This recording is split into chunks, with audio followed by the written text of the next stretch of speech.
Hello and welcome to another episode of Be On Air with me, Chris Peake. Today's guest is Taylor Smith, Vice President of Production and Creative at BCD Meetings and Events. Taylor's role helps define the creative vision for clients worldwide, operating at the intersection of strategy, storytelling, and live experience. Taylor's CV includes roles at Saatchi & Saatchi and Apple, and work that includes Super Bowl ad campaigns and a rebrand of Uber. And I'm really excited to discuss with him today his creative process and how he is applying that to the business events world. Taylor, welcome, and thank you so much for joining us. Thanks for having me, Chris. Excited. Well, I want to start first and foremost, for those of people who may not know much about BCD, is by asking you just to give a quick summary as to what you do, what the scope of the organisation is, and a little bit more about your role as well. What are your main responsibilities and what's your sphere of influence with the creative process for the events that BCD deliver for their clients? Yeah, so BCD M&E is a global meetings and events agency headquartered here out of Chicago in the US. And we plan, design, deliver, manage, operate events, quite a few. I think we do about 60 to 70,000 events a year all across the world for some of the top Fortune 100 and 500 corporate customers all over the world. So my role in particular, so I sit on the production and creative team. My title is Vice President of Production and Creative. So I lead a team of about 55 producers, creators, production managers, artists, you name it. And we all come together to deliver live events and content for our customers. So really, my job is to help lead our team to shape ideas, to create events and experiences and content with that, and then to execute flawlessly and deliver, aligning our messages, our audience, and our experience across for all of our customers. So really seeing end-to-end event production and experience as well as content production. Fantastic. And I mentioned a little bit about your CV from the last 20 years. And I just wondered if you could reflect on some of those roles and how they've shaped your thoughts around creativity today. Yeah, so I think I took a bit of a weird path coming up to where I am today. You know, I am relatively new when I look at some of my peers to the events industry. And as you mentioned, you know, I started about 25 years ago in advertising. And, you know, I worked for some pretty great companies over the years. You know, I spent a lot of time at Saatchi and produce Super Bowl spots, experiential activations, and so on. And so one element of that I always really loved was that visceral in-person experience when you bring a brand to life and you give somebody the opportunity to tangibly interact with that brand in a live environment. And so over the years, you know, I gravitated more and more towards that, but really started in that experiential brand activation space once I went from advertising. And then over the past 10 years specifically, transitioned that more into a corporate lens. So started bringing on a lot of the kind of internal and comms focused elements that aren't necessarily the remit of an advertising agency. So, you know, I think I was just really drawn to the fact that a lot of the communication, a lot of the brand, a lot of the experience is similar, whether you're in advertising, in events, or in communications. And it really is this idea of learning how to communicate fast and clearly. I mean, that was a big thing in advertising. You know, you would respond to a cultural moment, to a specific time and place, and you would design and deliver a campaign around that.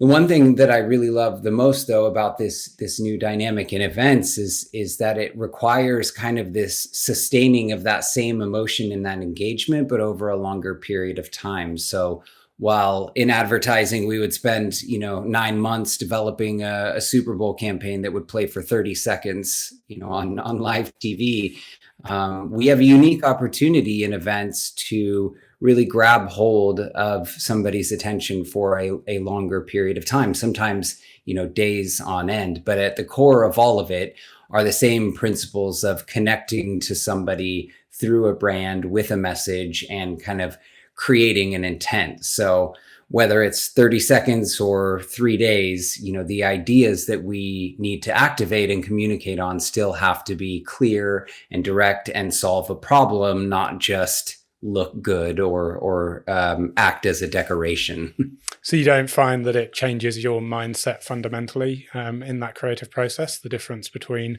the short, sharp single moment versus the longer, hours versus days level of engagement that an event requires? I think the only thing in my mindset that shifts is that you need to now plan for having that attention for a longer period of time. I mean, it's really easy to do a short, snappy, hype piece of creative that somebody says, wow, and then moves on from. And especially with today's generation and the younger generations, attention spans contracting and contracting even more. What do you do with a captive audience for 3 days? How do you continue to keep a message relevant and interesting and exciting? And I think that is a shift in a mindset of how we plan from the beginning, and not so much necessarily how we execute creative leading up to the event. Well, we're hoping to get into, let's say, some meatier conversation around the creative process during this chat. But I just wanted to maybe start with asking you what creativity means to you based on your vast experience. It's a question that I find myself, I think rightfully so, asking often. I think the nature of what I consider to be creative, just like my skills in my career, have really evolved over the years. If you had asked me 20 years ago, it would have been probably something like, a really nicely designed logo or an eye-popping billboard or something like that. But really what I've come to learn over the years is that creativity is really all about solving problems in unexpected ways in its simplest form. It's not about being, flashy or over the top. Sometimes it can be, but it really is. It's identifying a problem and finding a way to solve it in an unexpected way. I think it's all about intentional thinking. So the best creative will take a very big, you said meaty idea, that's a great way to think of it, and simplify it into a digestible message that's tailored to an audience. And it's also creativity is emotion. And I think a lot of times people get caught up on the idea of emotional potentially being, it's going to make me cry or it's going to make me happy. But emotion can mean anything. It can mean, inspiration. It can mean engagement. It can mean happy and sad. But again, going back to kind of the summary of it, it's really about solving problem in unexpected ways. And what I've found again over years is that it sometimes is about removing and not adding. So, dampening some of the rest of the noise around you so that the message that you're delivering in a creative way or the experience that you're delivering in a creative way has nothing to compete with and only a little bit to add, instead of just being another piece of noise that's out there. So it's really about clarity, because when the creative idea is clear, I think everything else about the message we're trying to say gets easier. And I mean, you mentioned that you sort of manage 55 employees, was that right? Yeah. And so in terms of creating an environment where people can feel comfortable and you get the best outcomes from a creative perspective, how do you personally and you at BCD kind of foster that environment or encourage creativity within specific employees? Are all of those 55 kind of people you see in person on the day-to-day, or are they scattered around the globe or the US? We are scattered, yes. We have a good presence out of our Chicago office, but we're very flexible and supportive of remote working environments. The good news is that we see each other often on site. So, that's kind of our in-office moment when we're in the ballroom or at a hotel or something. It's a good time to connect. But yeah, I think, what I try to do with my team and what I truly believe is that good creative ideas can come from anywhere in the room. Everybody at every level has a seat at the table as far as putting some ideas into the mix goes. I worked at an agency years ago where we got an entire planning team together. So strategy, media, creative, project management, and we were all in a war room about to kick off a big long campaign. And the first thing that the chief creative officer said to us was that the best idea in this room will not come from one of my creative directors. And what that it was an encouragement. It was an invitation to anybody on the team to participate. And I think, there's boundaries, there's guidelines, there's things that need to be considered, right? We don't want to just have everybody throwing ideas all throughout the entire process. And there needs to be focus, there needs to be strategy.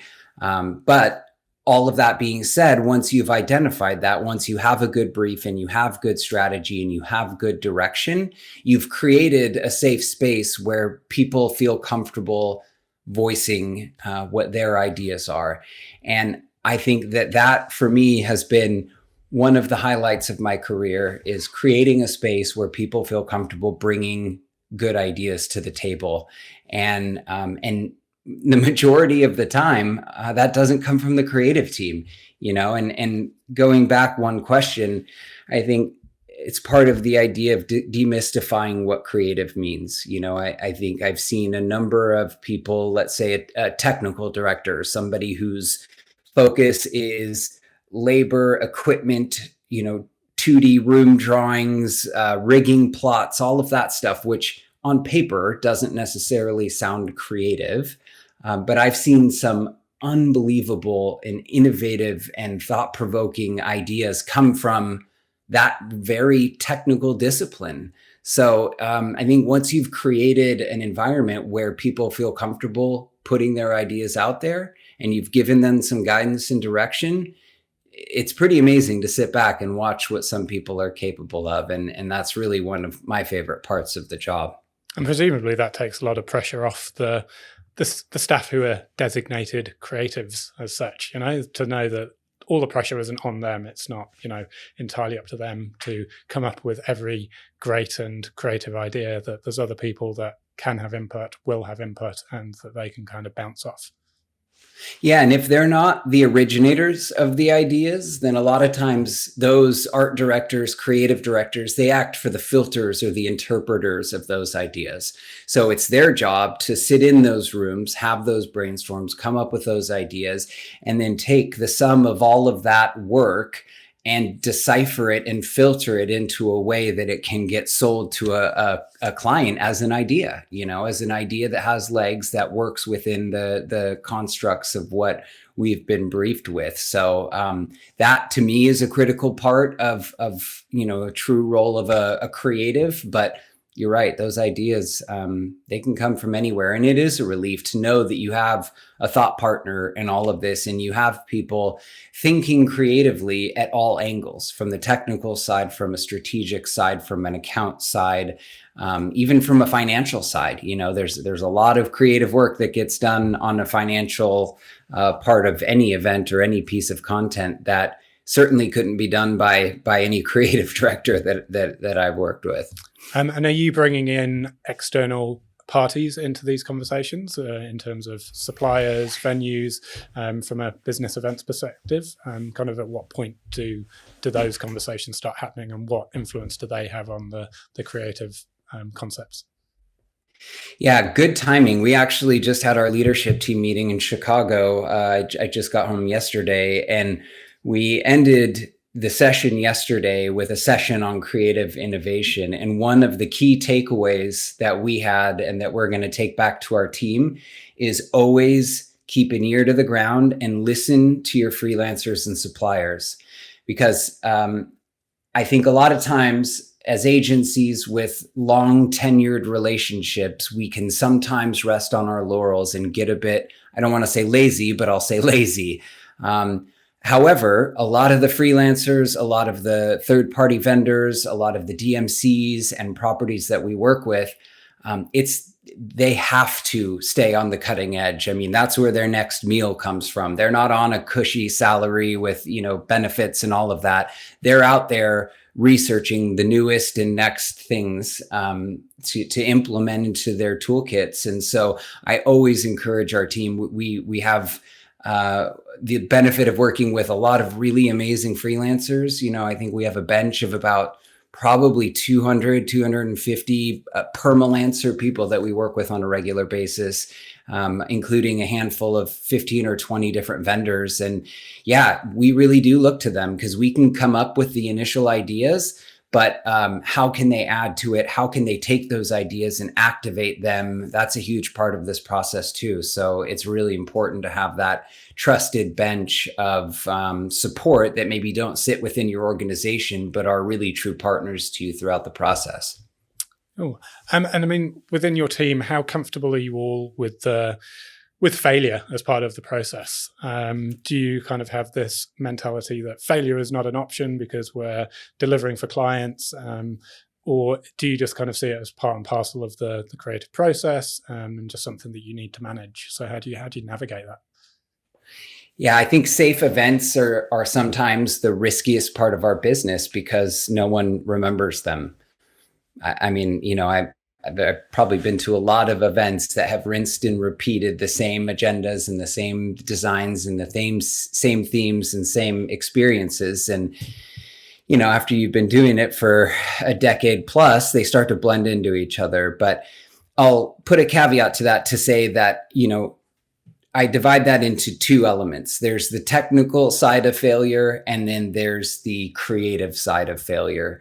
I think, we can learn from both. Technically, I'm pretty firm that everything we do should work. The lights should work, the mic should work, the clicker should work, the screen should work, all of that. And so I don't know if I'm encouraging failure in that part of the process, but from a creative perspective, I do think we learn from our failures, especially as we look at what is resonating with people. I mean, that's always going to change and you're never going to know if you keep playing it safe. One thing that I really, really think is lacking in our kind of corporate events space is this idea of tracking and measuring and creating new strategies.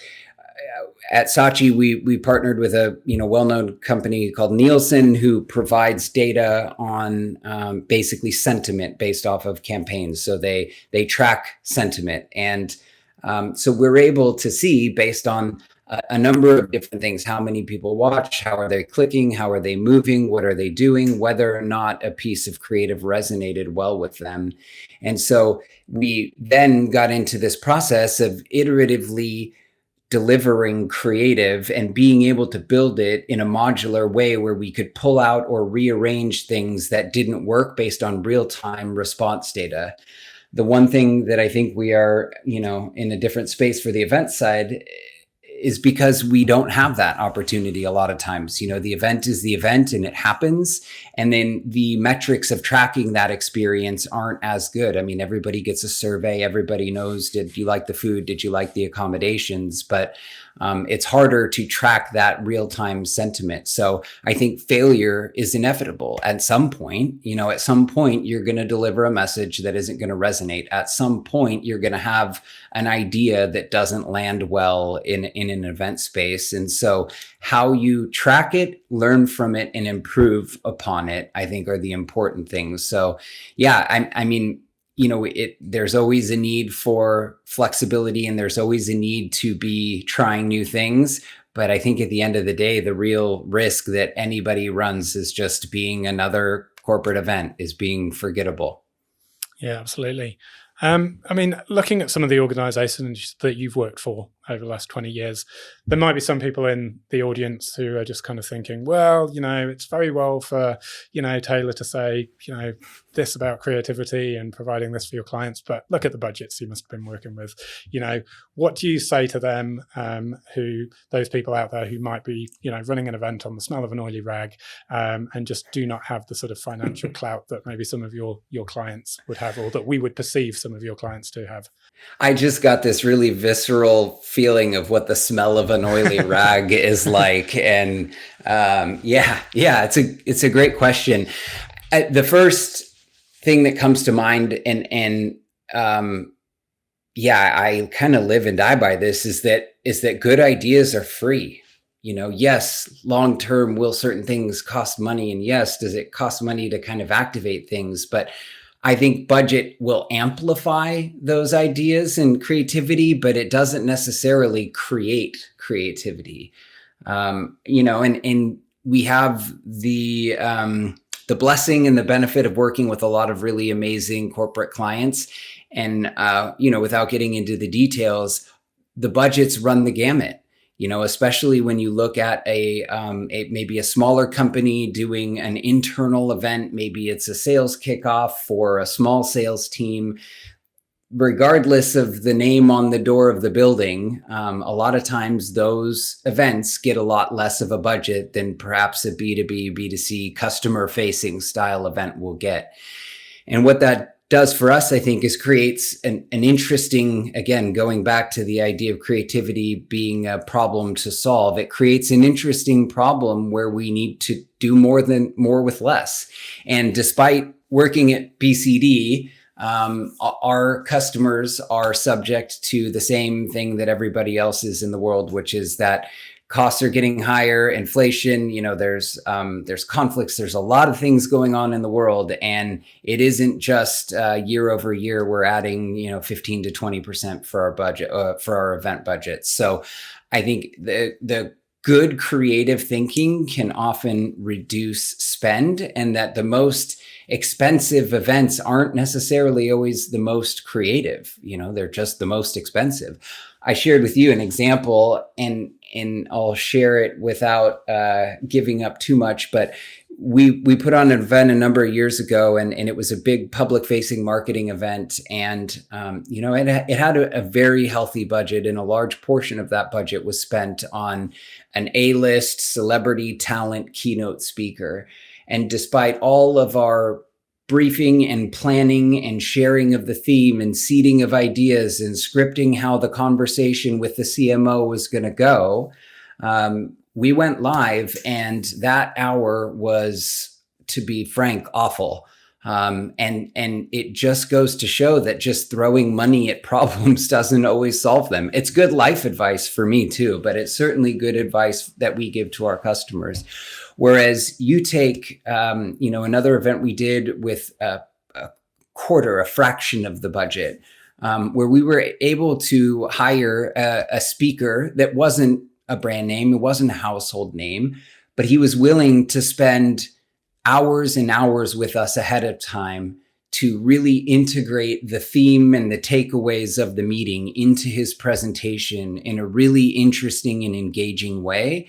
And the response that we got from that versus the response we got from the celebrity talent, it was astounding. It was night and day difference. And so while I'm not saying, there are some really amazing celebrity keynote speakers, and certainly, when you look at things like technology, sometimes those big, beautiful LED screens, they do look better than a projection screen. But I think, again, it's often a common myth that you just need more money and that's going to fix it. Because if you're not using that money to activate strong, thoughtful, intentional, strategic, creative ideas from the foundation, then it's just going to be an expensive, bad idea.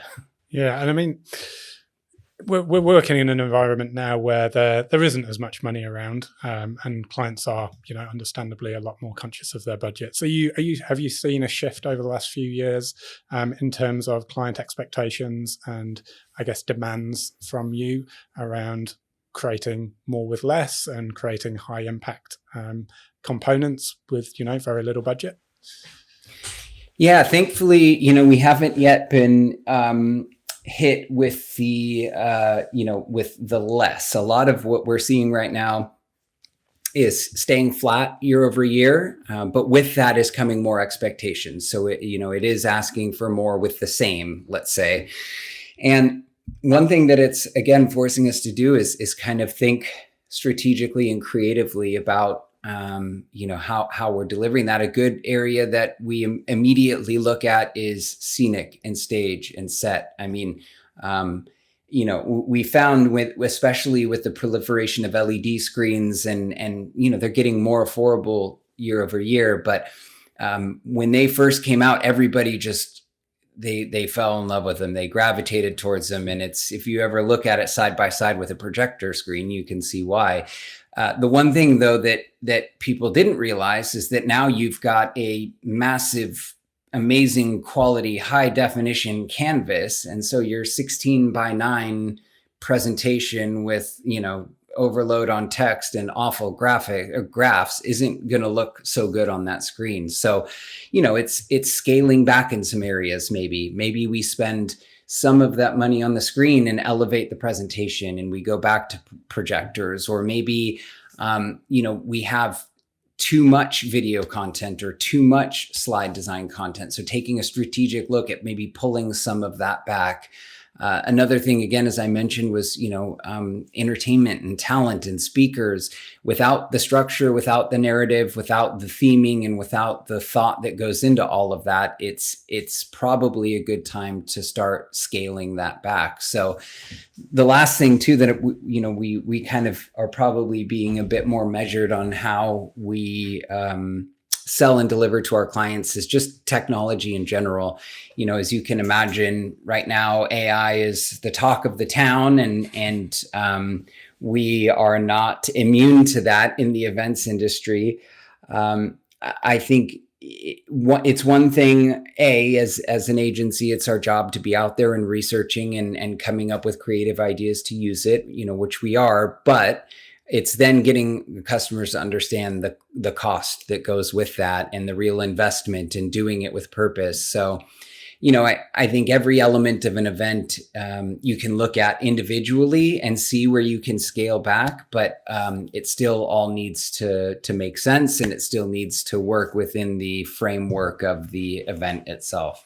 And how are you seeing the attendees' reactions to sort of the work that you do? Are you finding it more challenging to create moments that audiences and attendees genuinely see as kind of high impact wow moments, given, the technology they've got at their fingertips, the proliferation of, incredible events that people can go to during their own time? Is it really a challenge for you to kind of keep stepping it up? Interestingly enough, I don't know that we're noticing technology being the cause of that challenge to connect with attendees.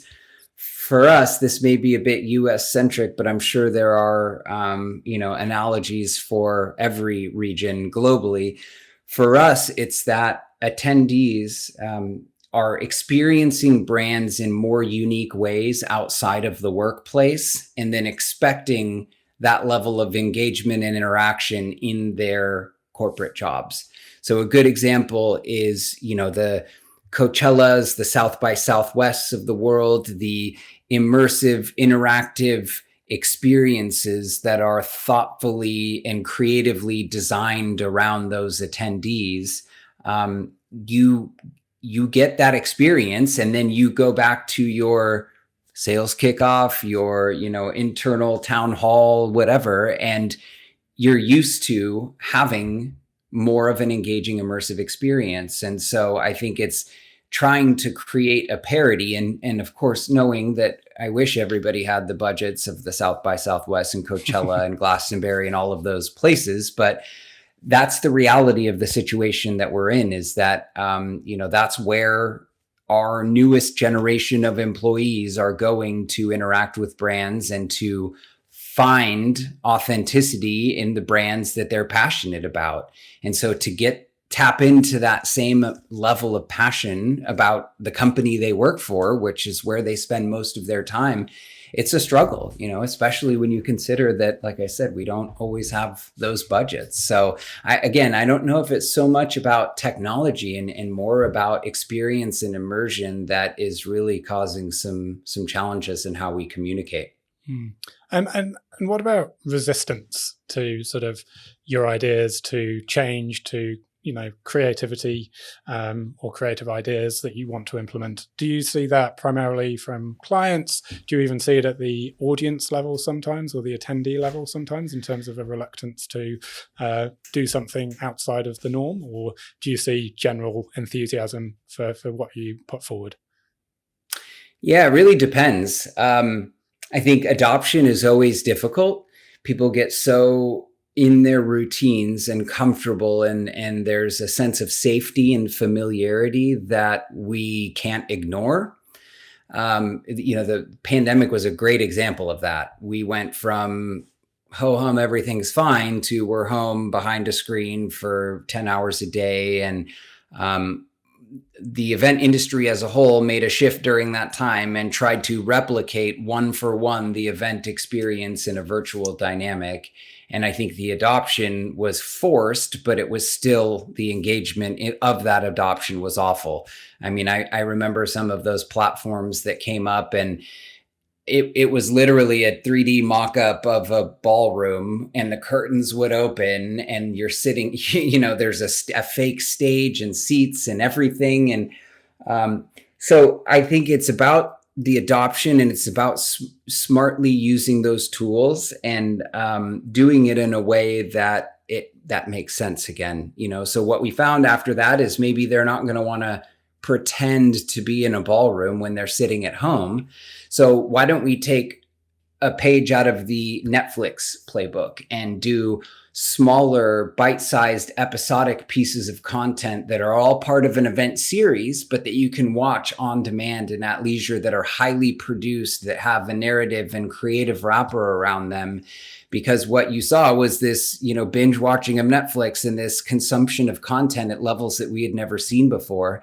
So with any new technology or new tool, like a virtual platform, like AI, like AR, VR, whatever those might be, I think really what we try to do to coach our customers on that is to not jump in right away and throw abandon to the wind and spend all the money. You need to be measured and smart and intentional. And I remember doing a presentation in London 3 or 4 years ago, pretty near the tail end of the pandemic. And the opening slide was that the metaverse was dead, and it was this controversial take at the time. But that was the perfect example of a new technology that was tried to have forced adoption from the beginning, that failed miserably because it was too much too soon, and no one was ready for it.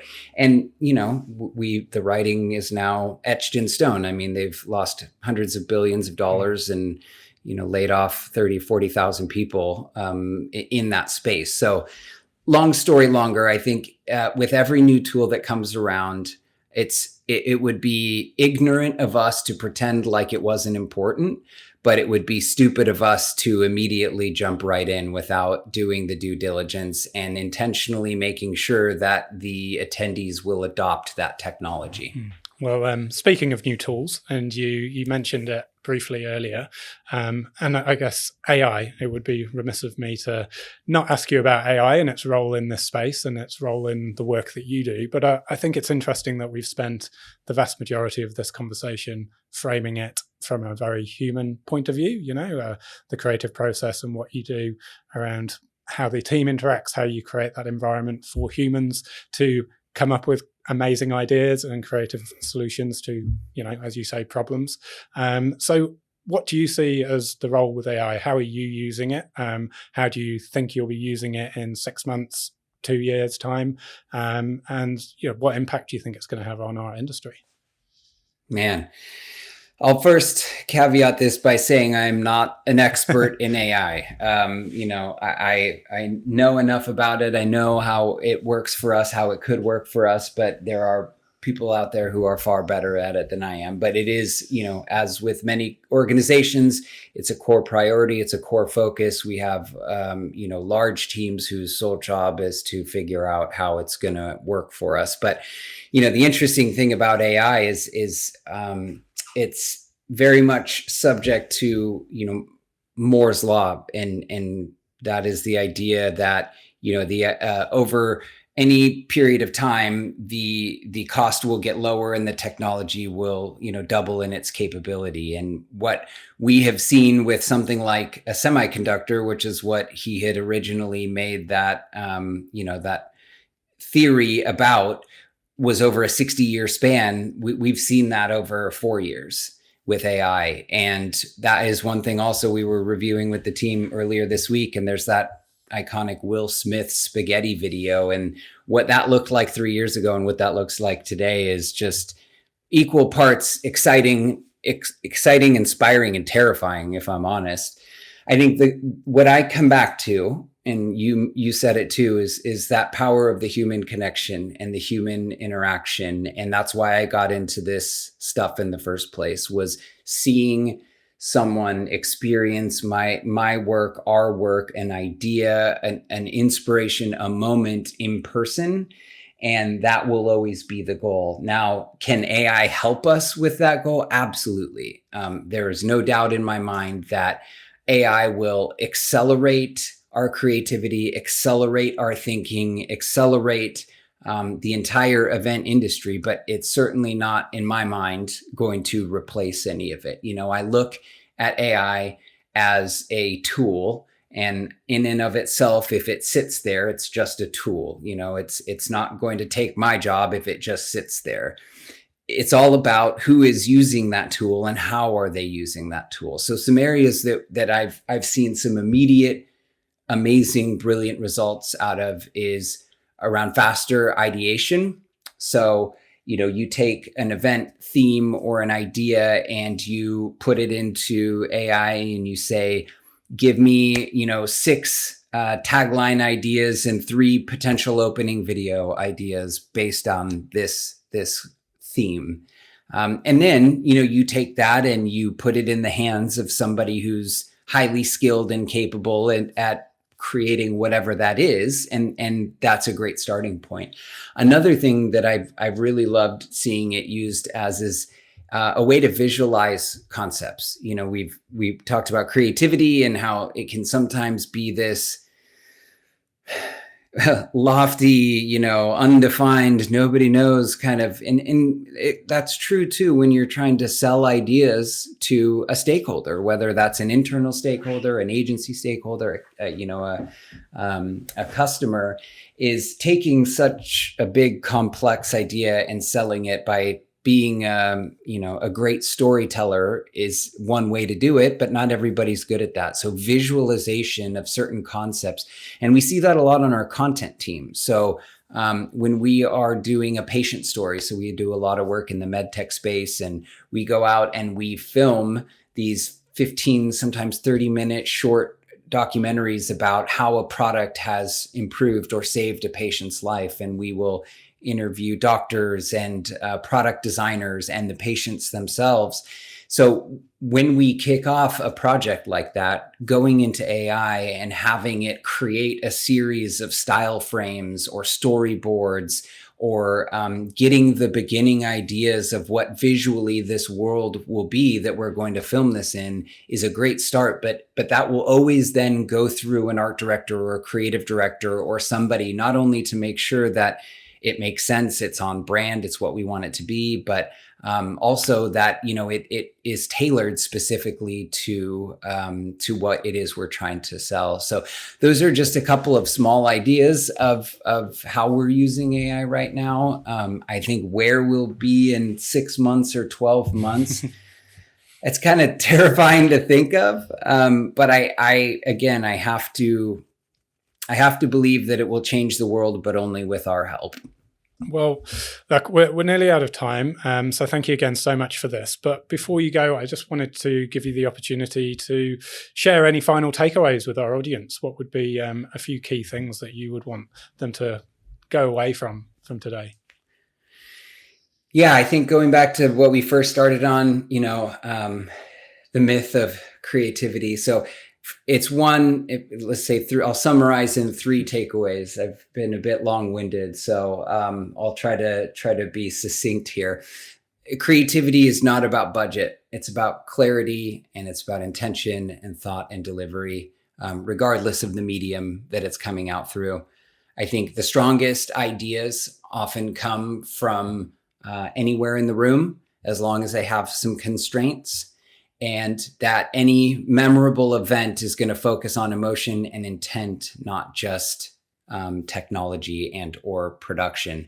And at the end of the day, your attendees, any audience, anybody isn't going to know or remember what you spent. They're going to remember how it made them feel and the actions they took as a result of coming out of that. So going back to its simplest form is really just making sure that everything we do at any level, any size, any scope is intentional, it's thoughtful, and it's specifically geared towards the audience that we're going to be able to deliver it to. Brilliant. Well, on that note, I think we'll wrap it up there. But thank you so much, Taylor. Really appreciate your time. It's been great to talk. And thank you. All right. Take care, Chris. Thanks so much. Hey, no worries.